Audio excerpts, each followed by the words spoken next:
chegar aos 70, 80, 90, 100 anos com qualidade de vida é o que eu mais quero. E você também quer? Mas o que estou fazendo na minha vida para que eu tenha essa longevidade? Longevidade é o tema de hoje da Roda de Saberes e eu convido você a ficar conosco aqui na TV Câmara. E nós vamos buscar um pouquinho da receita dessa longevidade com quem já tem uma larga experiência. E agora eu quero anunciar para você os nossos convidados de hoje. O seu Ivo Turcati, metalúrgico aposentado, hoje corretor de imóveis e que tem 93 anos. Conosco também Lidiane Barazetti, que é fisioterapeuta, mestre e doutora em saúde coletiva, professora do curso de fisioterapia e de cursos da área da saúde da FSG e também coordenadora do grupo de convivência na melhor idade da FSG. Conosco, Josefina Brustolin, 80 anos, vó Pina, né, que é assim que é chamada, agricultora, que vem da terceira légua aqui para nos contar sua história. Mas antes, seu Ivo, eu quero saber do senhor, que está aqui do meu ladinho, 93 anos, como é? Eu quero saber o segredo. Me conta como é que é chegar aos 93 anos. Eu não morrer. Isso é certo, né? Mas como é que eu faço para não morrer tão cedo? Bom, eu vou só contar uma parte da... Eu fui uma pessoa que trabalhou muito na vida. Desde criança, passei de muita dificuldade na minha adolescência. E o meu falecido pai, ele era uma pessoa de bem, mas ele gastou todos os capitais dele na doença da minha falecida mãe. Na época, ela foi operada 12 vezes. Na época que não tinha anestesia, na época eles davam éter para depois operar ela. E eu fui passando dificuldade depois que ele vendeu tudo o capital dele para salvar a mãe, mas salvou ela, tá? E ali chegamos num ponto de onde nós não tínhamos onde morar.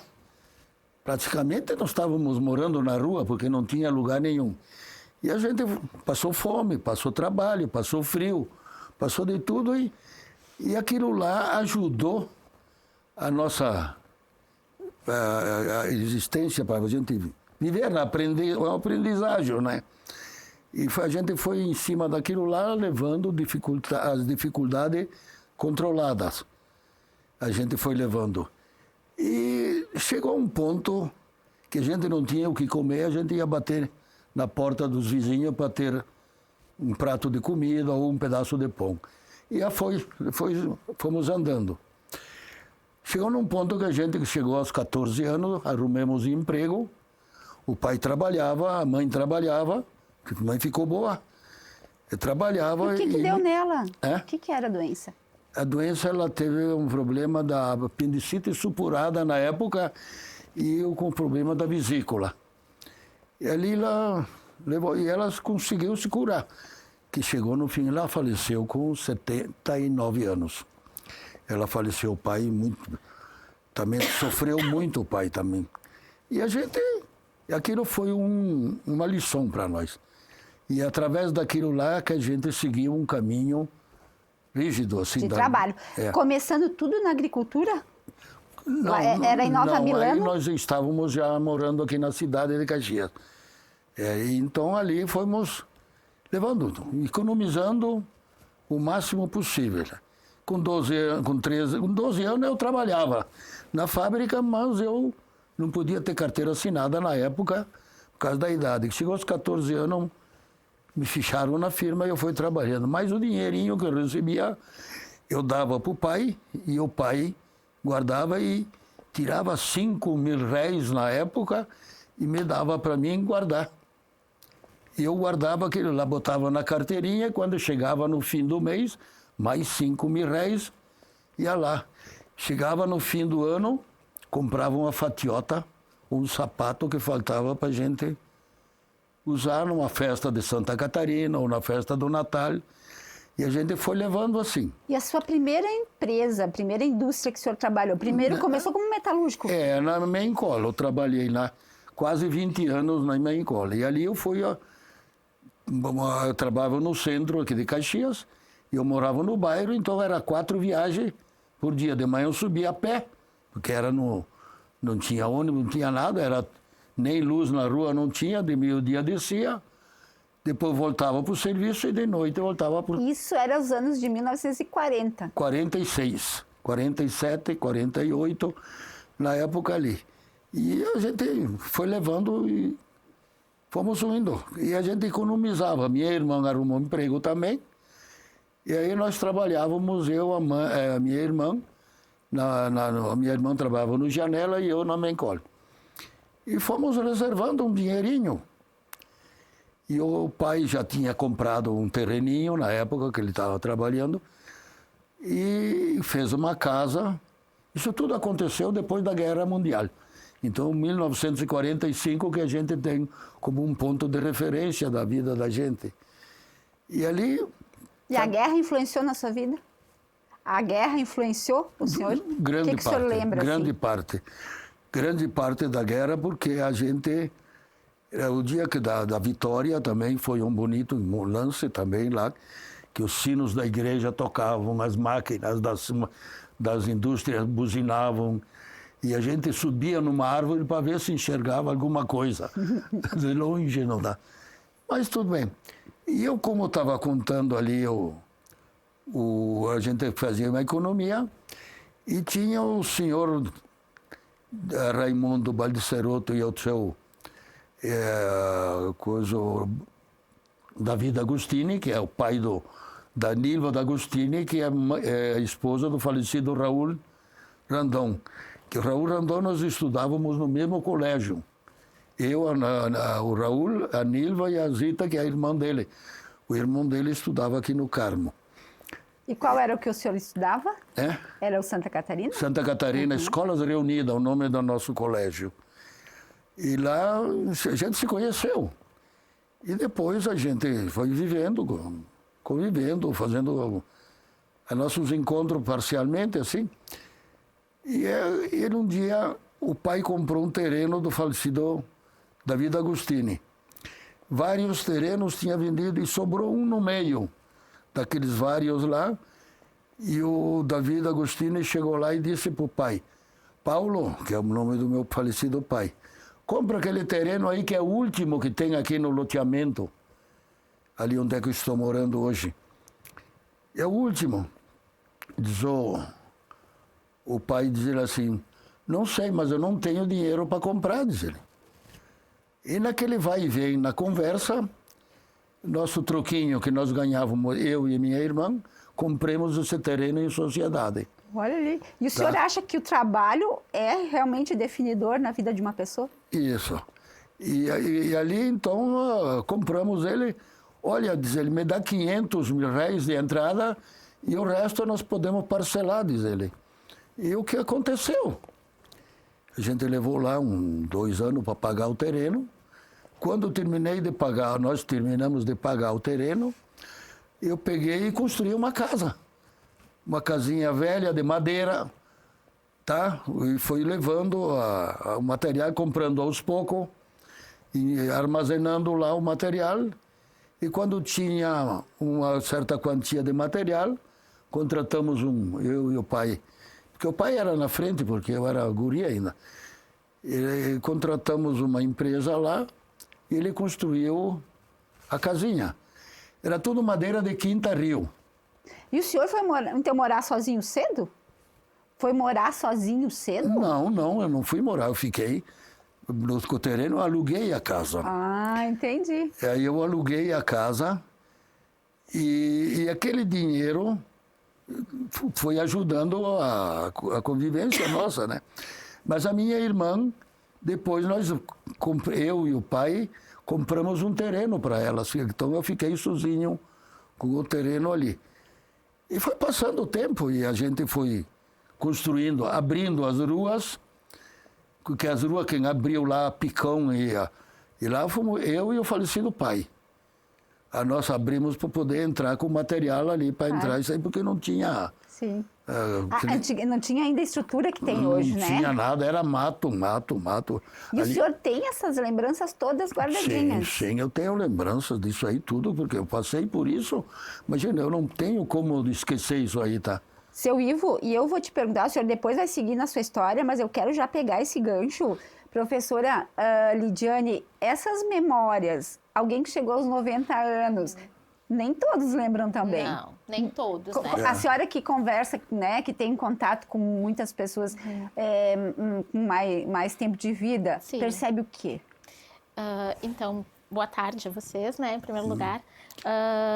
O idoso que consegue preservar a sua memória, que consegue ter um bom convívio, trazendo o que o seu Ivo trouxe também, que consegue trabalhar, que consegue se manter ativo, quanto mais tempo esse idoso consegue se manter ativo ao longo da sua vida, seja cuidando da família, seja trabalhando, seja tendo uma horta, é o idoso que muito provavelmente vai envelhecer com mais qualidade de vida. Né? Então, é o idoso, hoje são muitos os fatores, né? Tu perguntaste para ele qual é o segredo, né, da longevidade. Hoje a gente tem aqui como exemplo, né, 2 idosos que a gente considera como idosos longevos, que são os idosos que geralmente têm acima de 80 anos, né? Então, hoje em dia, o idoso ele é considerado a partir dos 60 anos, mas a gente tem os idosos que são muito longevos, que são justamente os idosos que têm mais do que 80 anos. Né? E o segredo, na verdade, não é só envelhecer, o segredo é envelhecer com qualidade de vida. Que é isso que a gente busca muito. Mas isso a gente não busca quando chegou nessa idade. Não, a gente busca a vida inteira, né? E é por isso que a grande maioria dos idosos que são longevos, que vivem muito tempo e que vivem bem, são idosos que têm algumas características parecidas entre eles.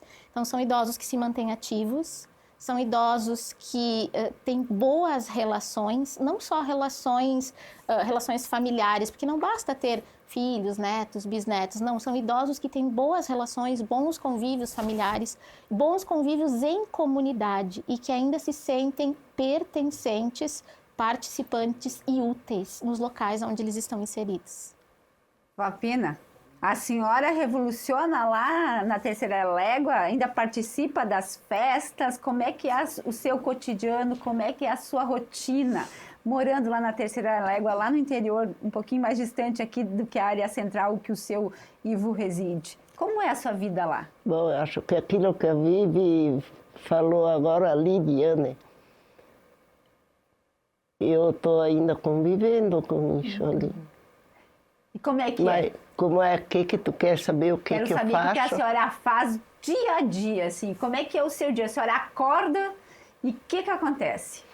Bom, faço ainda todas as atividades de casa e ajudo a minha nora que ela está fazendo, ela faz massa, anholine, essas coisas. Daí ajudo ela. Participo da comunidade, ainda sou chefe de cozinha.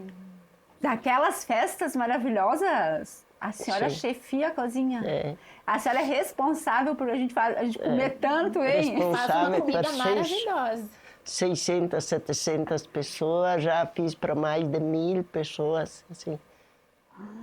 E dá trabalho isso? Como é que a senhora não fica preocupada? Como é administrar? Preocupada a gente fica, porque tu tá ali fazendo, não é para ti e o teu marido, a gente está fazendo para 600, 700 pessoas. Sempre falo com as minhas ajudantes, olha, não é para vocês sozinha a comida, temos que caprichar, fazer, que é para tanta gente. E tanta gente fica feliz ao comer o que a senhora elabora? Quando eles comem e dizem que está bom, a gente fica feliz, né?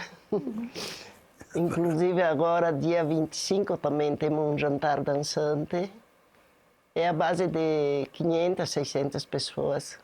E começa quando tudo isso? O preparativo é antes, né, do sábado? Normalmente é no sábado. Não, a gente vai se organizando, começa na sexta-feira e depois... E qual que é o seu prato que a senhora mais gosta de fazer, preparar? E agora, polenta, eu acho. Esse eu também gosto. Minha filha também gosta. Uma polentinha. Não, a comida de casa é... Ainda hoje tenho ainda o hábito da casa da minha mãe, é polenta e sopa de feijão quase todos os dias, né? Que a gente não perdeu aquele costume. E depois o mercado é na horta, apesar que agora é meio frio, enjoado, não tem nem as verduras que vêm. E a senhora que cuida da horta? Olha, faz um tempinho que deixei o meu neto e a minha nora para cuidar, mas desapareceu as verduras. A senhora tem que voltar lá cuidando, né? Não, agora quando que melhora o tempo, daí a gente vai melhorar também a horta. Vó Pina, mas a senhora se cuida, assim, faz caminhadas, como é que a senhora cuida do seu corpo para que a senhora esteja tão bem? Bom, em primeiro lugar, eu acho que tem que cuidar da saúde através da comida, no primeiro lugar. Os alimentos que a gente não extrapolar na comida, a gente procura comer sempre coisas naturais e coisas assim. E não exagerar também na comida. E além disso, a senhora, além de participar, fazer a festa das pessoas, a senhora também tem atividades de lazer? Gosta de frequentar alguns outros espaços? Não, passear? A gente faz uns passeios de 3, 4 dias, uma vez, 2 por ano, a gente vai nas águas, eu gosto de ir nas águas termais. E assim, na comunidade não é só comida. Fui catequista há mais de 30 anos, 40, não sei quantos anos. E deixei o meu cargo ano passado, porque disse, já tem outras pessoas que podem ir no meu lugar. Não é que as coisas vão modificando hoje. Por exemplo, eu nem quase celular não sei usar, a internet não sei. Então, e as crianças de hoje, quando têm 3 anos, já sabem manobrar todas essas coisas. Isso mais. E daí, mas aí os netinhos não ajudam? Porque eu sei que a senhora tem 2 bisnetos. Eu tenho um casal de bisnetos, e tenho 9 netos, 4 filhos, 4 noras. Só meninos naquela família. E agora o meu filho que mora ali do lado tem mais 3 meninos. É só menino que nós temos. Mas então a senhora é a menina da casa. Fora as noras, né? Mas assim, Sim. Que bom. E a gente foi se virando assim. E sempre participando da comunidade. Já participei do sindicato dos trabalhadores rurais. Assim. Fiquei 10 anos na diretoria.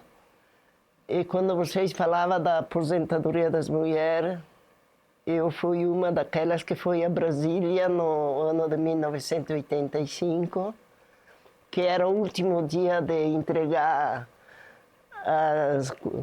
os projetos, deles aprovarem, que foi dia 5 de outubro, o último dia era. Que depois daquele dia, se a gente não entregasse, eles iam mudar a Constituição, não ia entrar na Constituição. E a gente conseguiu colocar na Constituição e no 88 foi aprovado. Então quer dizer, eu me emociono, né?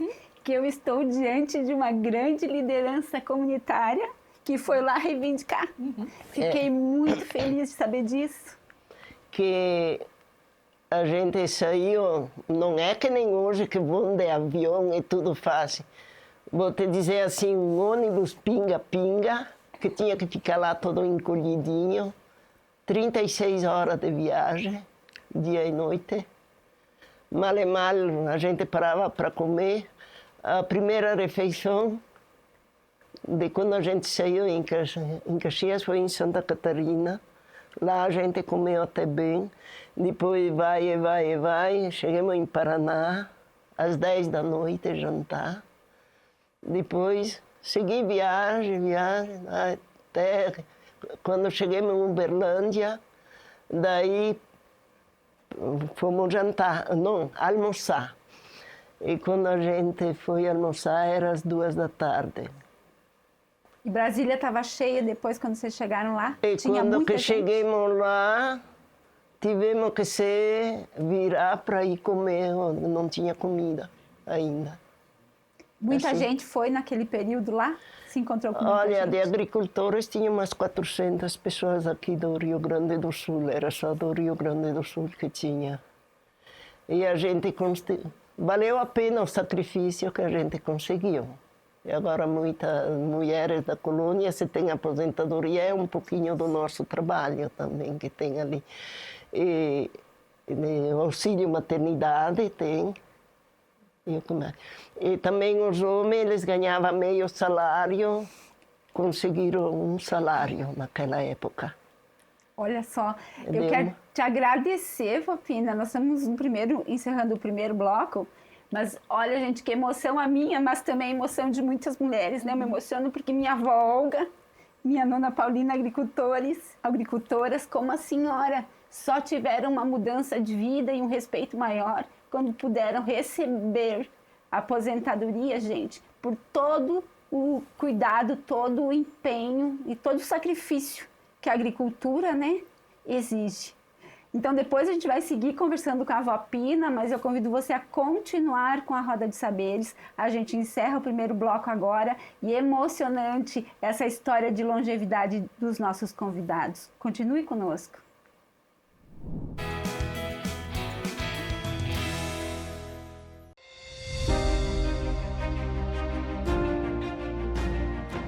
Caxias do Sul é feita todos os dias por quem acorda cedo, trabalha, empreende, estuda, participa e também cobra.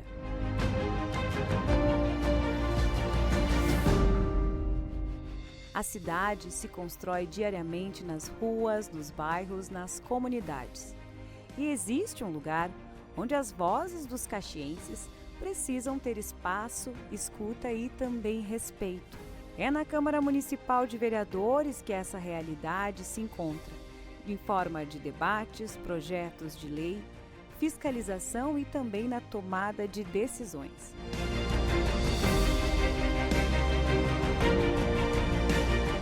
Na Câmara, as discussões nem sempre são simples e nem devem ser.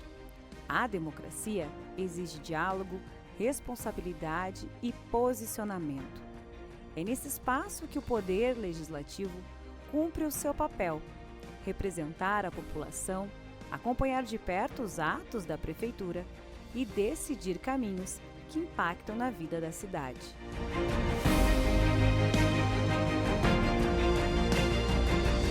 Cada demanda importa, cada opinião conta muito e cada realidade precisa ser considerada. Os projetos discutidos na Câmara não surgem do nada. Eles nascem das demandas da comunidade, das necessidades dos bairros. Cada votação tem a sua consequência para a vida das pessoas. A Câmara é aberta a quem quiser acompanhar, participar, questionar e também cobrar. É lugar de escuta, mas também de debate, de construção e de responsabilidade. Representar é assumir o compromisso com a cidade inteira. Legislar bem exige ouvir, discutir, decidir e responder com transparência. O poder público só faz sentido quando está perto das pessoas. É para isso que a Câmara existe. Câmara de Vereadores de Caxias do Sul. A casa é sua.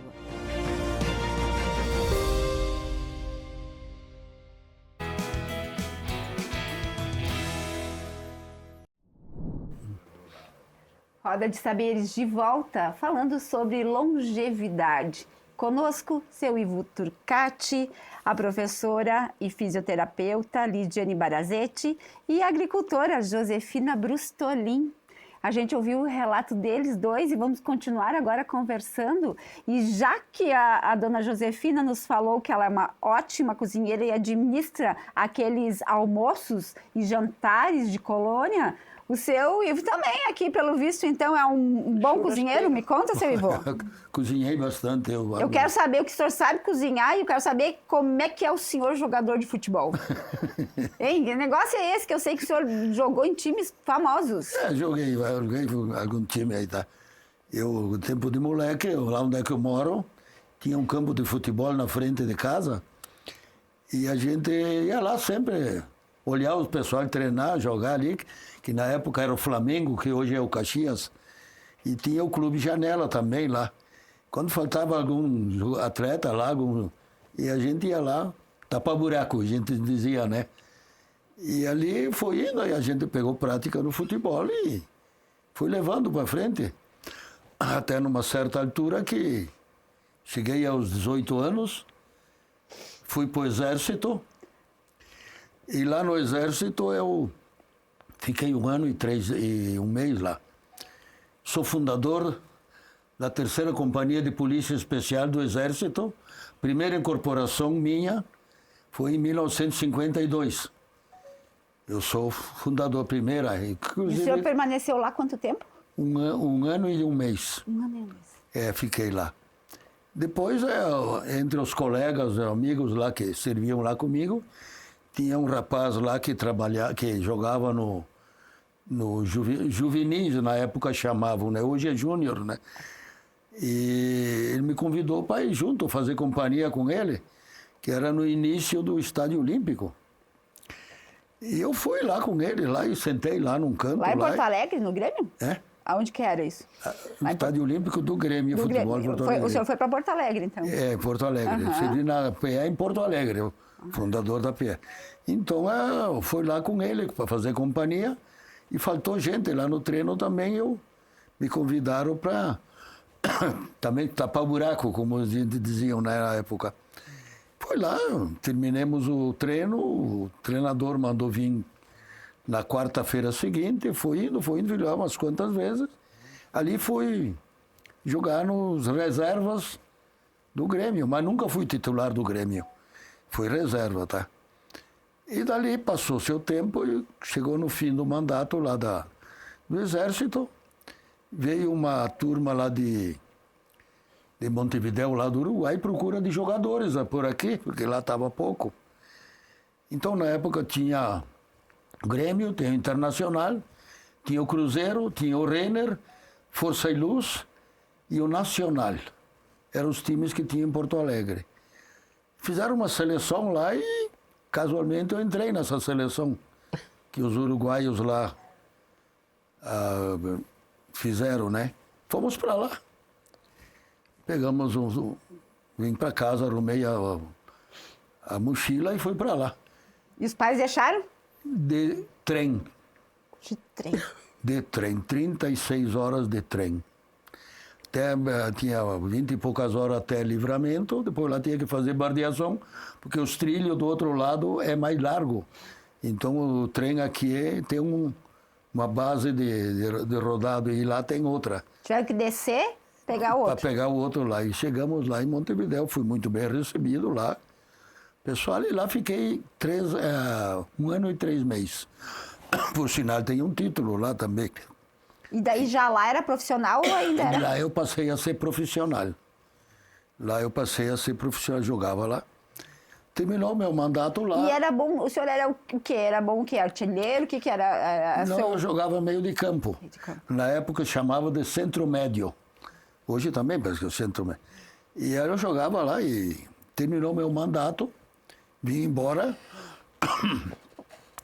com um contrato no bolso para ir jogar no Vasco da Gama, no Rio de Janeiro. Foi? Eu pronto para ir. Cheguei aqui, naqueles meios tempos, minha mãe foi fazer uma cirurgia, a última cirurgia que ela fez. Vou ali no hospital, depois saí do hospital e fui lá na empresa onde é que eu trabalhava, que ficava bem próximo do Hospital del Mese. Então eu lá conversar com o meu patrão, lá, ex-patrão lá, conversa ali, e tem os pessoal trabalhando do lado, com uma marreta batendo em cima de uma talhadeira, e salta uma rebarba da talhadeira me entrou no joelho. E ali, então, ficou meu futebol ali. Não acredito, aconteceu isso. Mas eu jogava aí nas várzeas aí. Aqui o senhor jogou nesse... Gente, esse espaço aqui da Câmara, antigamente não existiam os prédios. O que era o seu... Campo de futebol do Fluminense. E aqui, eu joguei muito futebol aqui, tá? Nesse campo aí, que era o time da Metalúrgica Eberle, né? Tinha Flamengo, Fluminense, Juventude e Gianella. Os 4 times que disputavam o campeonato da cidade. E ali foi levando. E o senhor gosta de futebol? Até hoje gosto. Gosta mesmo. E sou torcedor do Grêmio. Opa! Oh, meu Deus! Sofredor do Grêmio, aliás. E o senhor e a sua família também sofrem junto? Me conta assim, são quantos filhos e netos? Eu tenho 4 filhos, 2 casais. Tenho uma menina, que é a Vânia. Minha xará, gente, olha só. A Vânia, a Valesca, Vanderlei e Evandro. E esses ali estão... E A todos turma eles dos são V. gremistas. A turma dos V, todos gremistas. Tudo gremista. E netos? Netos tenho 2 só. 2 netos só. E bisneto eu queria, mas eles não me deram. Esses são os nomes dos netos? Tem o Vinícius e o Otávio. Eu queria aqui dizer, quem está nos assistindo, que quem nos ligou e falou da história do avô foi Otávio Turcati, que é um diretor de uma escola e um amoroso neto, né? E disse assim, olha, Vânia, a história do meu avô é muito bonita. Eu falei, vamos contar então essa história. Pois é, daí então, parte disso aí, a parte esportiva foi isso ali. Depois desse acidente que houve aí, eu fiquei bom, mas não totalmente, porque aquela Teve força que fazer eu cirurgia tinha. ou não precisou? O doutor José Brugger e o doutor Walter Brugger fizeram a cirurgia no Hospital Pompeia. Os 2 fizeram lá, mas ali ficou uma falha no meu joelho. E não consegui mais recuperar como estava antes. Mas eu continuei jogando na várzea com o seu futebol de salão. Eu joguei em torno mais ou menos de 50 anos. Durante esse tempo aí eu fiz curso de educação física também, através de correspondência dos Estados Unidos com o Charles Atlas. Eu tenho um curso dele, tenho um diploma também a respeito dele, tudo por correspondência. Era assim no passado? O Charles Atlas foi 11 vezes campeão mundial, Mister Universo. Ele não usava aparelho nenhum para se fazer exercício, então ele ensinou a gente fazer. Então eu fazia os exercícios sem aparelho nenhum. E a gente criava um certo resistência e músculo muito bom. Bom mesmo. E o senhor é disciplinado. Muito, muito. E, portanto, ele puxou um vagão de trem, lá mostrando as fotografias em distância de 100 metros, assim, e ele não usava aparelho nenhum. E o senhor está bem de mobilidade hoje, aos 93 anos? Como é que me tá? sinto bem, porque eu caminho, eu trabalho no meu setor ali, e eu vou no meio do mato, caminho para cá, no campo eu caminho para lá, e vou me exercitando. Tá? Às vezes dói um pouquinho aqui, um pouquinho lá, mas eu não uso remédio. Uso remédio só no final, assim, no último caso. Porque a gente tem que como é que diz, habituar um pouquinho com a dor.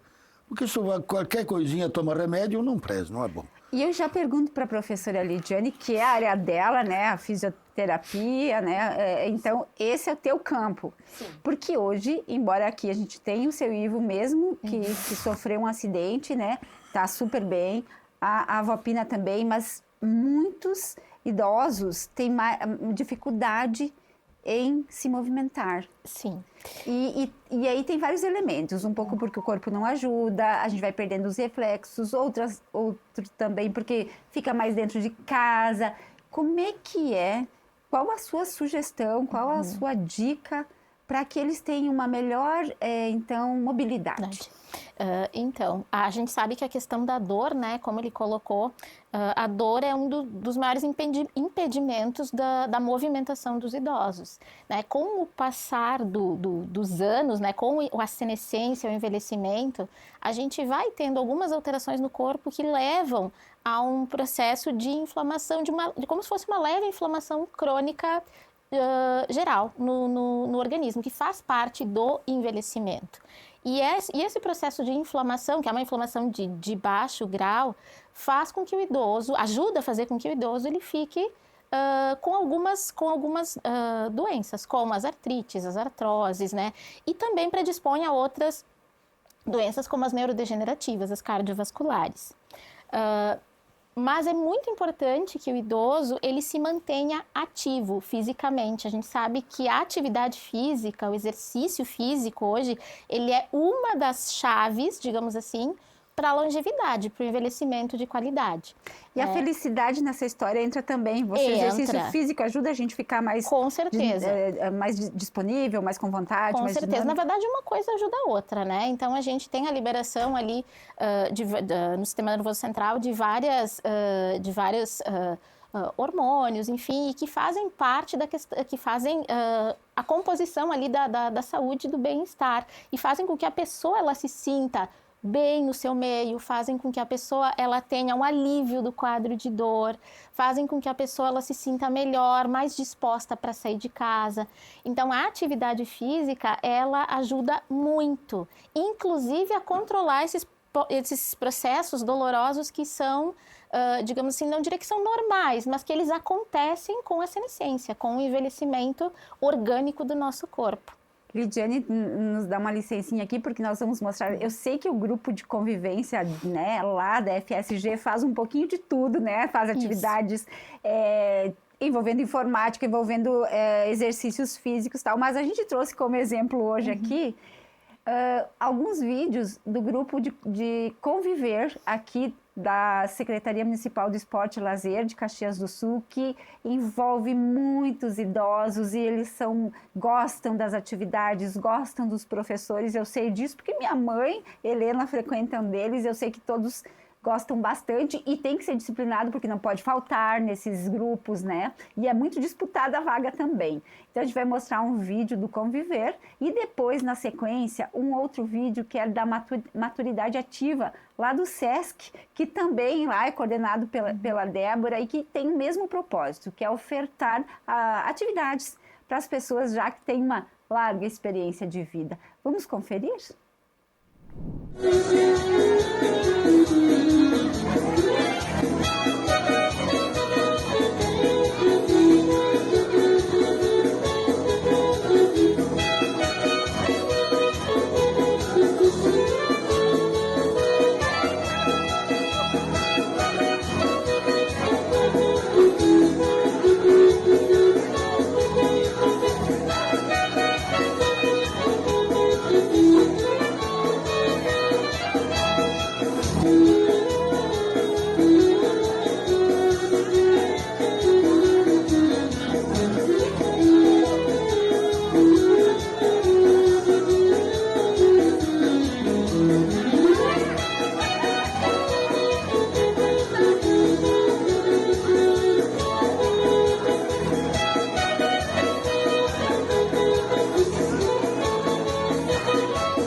A gente acabou de conferir, então, uma atividade do Conviver, que é um dos grupos, né, da SMEL, da Secretaria Municipal do Esporte e Lazer. E aqui está um pouquinho do que tu está dizendo também. É uma atividade física, dança, depois a gente vai ver mais um, que é o coro. E isso... Não é só atividade física, é a convivência, né? Socialização. A socialização, os relacionamentos de qualidade. Não só os relacionamentos interfamiliares, mas os relacionamentos com amigos, amizades, fora de casa, não só dentro de casa. E que trazem aprendizado para esse idoso a longo prazo. Sempre é tempo de aprender. E o idoso que se mantém em aprendizado é um idoso que envelhece melhor, que envelhece com qualidade de vida, que ganha mais vida e não só mais anos. Olha só, gente, viu que interessante quem está, né, já com uma certa idade, está lá fechadinho dentro de casa, ó. Vamos atrás dessas atividades para que a gente também enxergue novidades por aí. E agora a gente vai conferir o outro vídeo, que é da maturidade ativa, então, do SESC de Caxias, também agora no canto. O céu azul, eu vejo, te quero tanto, torrão gaúcho, morrer por ti, milhões.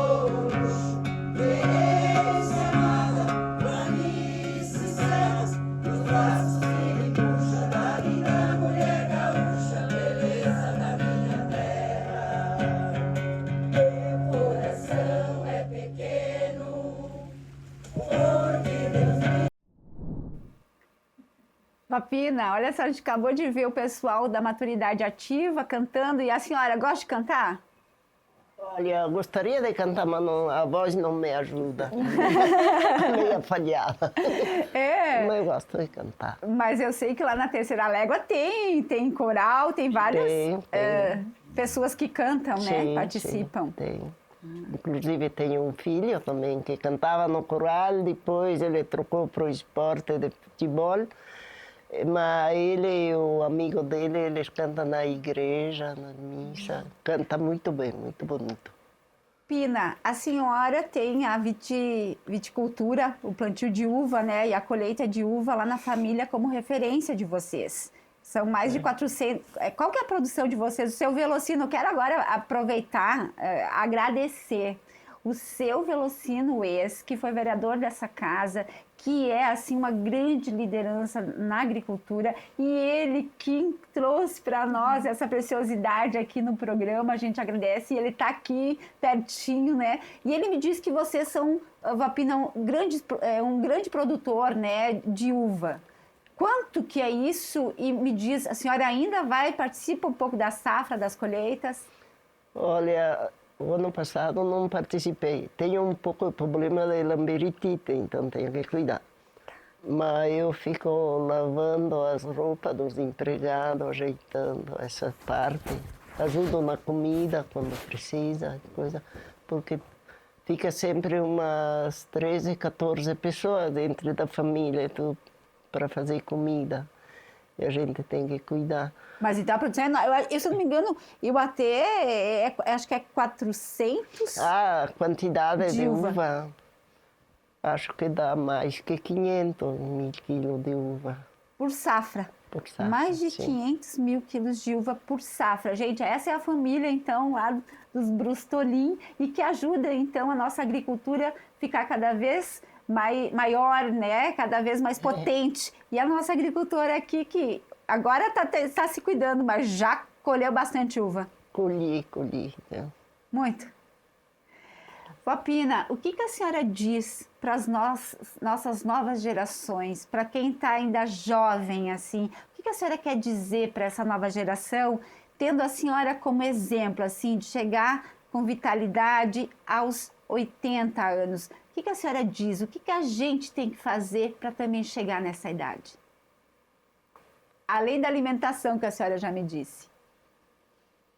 Bom, eu acho que trabalho não mata ninguém, também não faz doença. Enobrece. Que a gente, quanto mais atividade a gente tem para fazer, parece assim que mais a gente gostaria de fazer. Porque eu, dentro de casa e fora, a gente trabalhou com vaca, trabalhou plantar trigo, milho, feijão, de tudo aquilo que é da colônia. E a gente sempre teve tudo, que nem o senhor falou, que já passou fome. Graças a Deus, nós éramos 10 irmãos, a gente nunca teve isso ali de passar fome. Não era tanta variedade de comida, mas comida à vontade. E depois a minha mãe ela sabia fazer comida, ela fazia comida boa. Mesmo que era sempre a polenta, mas era polenta boa. Porque nem todos sabem fazer polenta. Então, e todo mundo comia e sim, nunca tivemos aquela dificuldade de passar fome. Mas a gente sempre teve trabalho, bastante. Trabalho é a palavra, é a palavra-chave, então, seu Ivo? Trabalhar. Trabalhar. Trabalho enobrece. Ótimo. A gente está encerrando a Roda de Saberes, então eu quero muito agradecer vocês. Mas não terminei. Ah, então vamos lá, vó. E acrescenta a lei do trabalho. Isso aí, Vapina. Não, é que o trabalho enobrece. E a gente tem que procurar aprender também. As oportunidades que aparecem de curso e coisas assim, a gente tem que se interessar de aprender e fazer. Porque, que nem eu, Não é o fato de eu me elogiar. Como que vocês querem saber? Ontem costurei uma calça para o meu marido, né? Com 80 anos. Enquanto umas nem sabem pregar um botão. A gente tem que inovar as coisas. Já fiz curso de enfermagem, tenho um pouco assim de veterinária também. E tudo aquilo que vem de curso que dá para aproveitar, a gente aproveita. Que o saber não ocupa espaço. E para essa juventude eu acho que deixaria isso ali. Mesmo que não vai fazer aquilo que eles vão aprender, mas lá dentro da cabeça não ocupa espaço. E um dia a gente vem a hora de aproveitar também aquilo. Porque eu vejo, às vezes a gente tem lá, já está, como é que se diz, inteirado no coisa. Ai, aquele dia eu aprendi a fazer assim, assim, tu volta, aproveita. E parece que agora a prática é na internet, no celular e coisas assim. Mas como é que se diz, no braço é muito pouco. Isso é verdade. Gente, o saber não ocupa espaço. O saber não ocupa espaço. E o trabalho enobrece. Enobrece. São atividades... Como eu digo, quem trabalhou mais do que eu, ninguém não nasceu ainda. Aquele que trabalhou mais do que eu.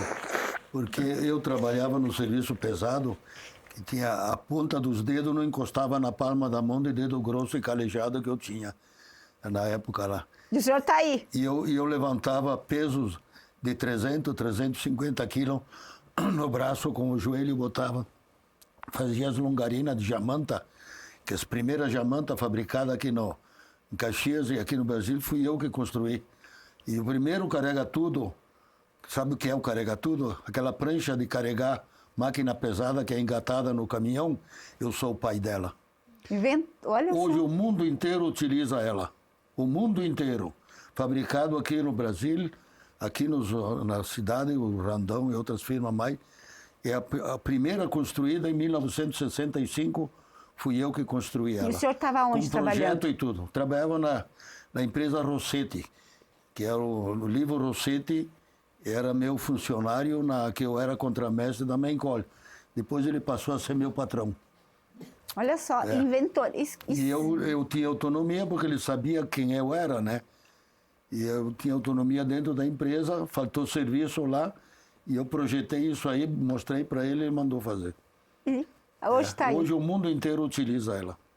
Você viu, professora Lide, que a gente tem aqui? Isso. Duas lideranças, duas pessoas importantíssimas para a nossa sociedade. 2 idosos.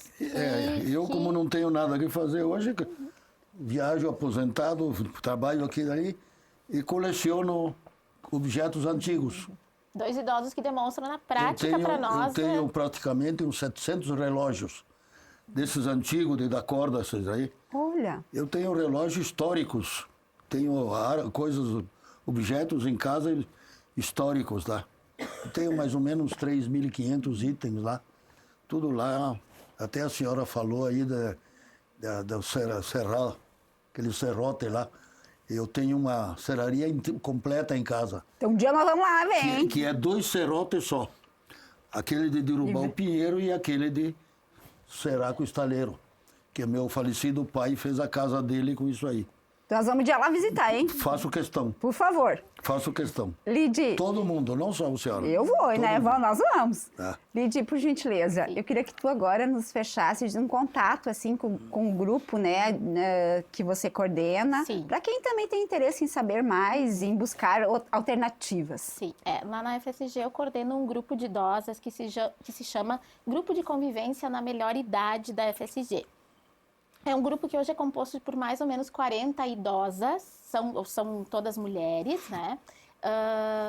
Mas não aceitamos somente mulheres, aceitamos idosos de ambos os sexos. E é um grupo que aceitamos idosos a partir dos 60 anos, né? E é um grupo de idosos que tem um perfil de idosos muito longevos, parecidos com os nossos idosos aqui, com a Pina e com o seu Ivo. Como contato, é o contato da FSG mesmo, né? Então, através do Centro Integrado de Saúde, e aí idosos que têm interesse podem passar passar o nome, enfim, que eu sou acionada, eles me avisam e a gente entra em contato daí com esses, faz a ponte, entra em contato com esses idosos. Geralmente a gente abre vagas para idosos iniciarem lá no grupo, sempre no início do semestre, para que não tenha muita mobilidade durante o semestre, para que o idoso ele consiga iniciar e acompanhar as atividades do grupo e conseguir se integrar de uma maneira adequada, e que ele seja bem recebido, né, e que ele seja bem acolhido lá no nosso grupo. E que siga o ano todo. E eu quero também, encerrando a roda de hoje, informar que existe em atividade em Caxias do Sul o Centro de Atendimento em Saúde à Pessoa Idosa e que realiza exames e consultas no Virvi Ramos, né? Virvi Ramos, no hospital. E quem me passou essa dica foi, então, o Dani Correia, lá da Secretaria Municipal da Saúde. A porta de entrada, via de regra, é por ali ou pela UBS. Então, né, quem precisa tem que ir atrás desses espaços. Eu quero muito agradecer, principalmente seu Ivo, principalmente a Vapina, e agradecer também a Prof. Lide por nos trazerem tantas informações, tanto conhecimento. Agradeço todo o pessoal que está aqui por trás das câmeras, né, que a gente não enxerga, mas o pessoal aqui da Focus, a minha diretora a Vivi, o seu Velocino, o Mauro, o nosso produtor, toda a nossa equipe, obrigada por nos ajudar, né, a fazer esta roda de saberes. Você também pode dar sua dica ligando para mim, 3066-3979, ou manda um e-mail no imprensa@camaracaxias.rs.gov.br e dê sua dica, sua crítica, sua sugestão. Nossa roda de saberes agradece sua companhia. Até nosso próximo programa, porque aqui a Câmara é sua.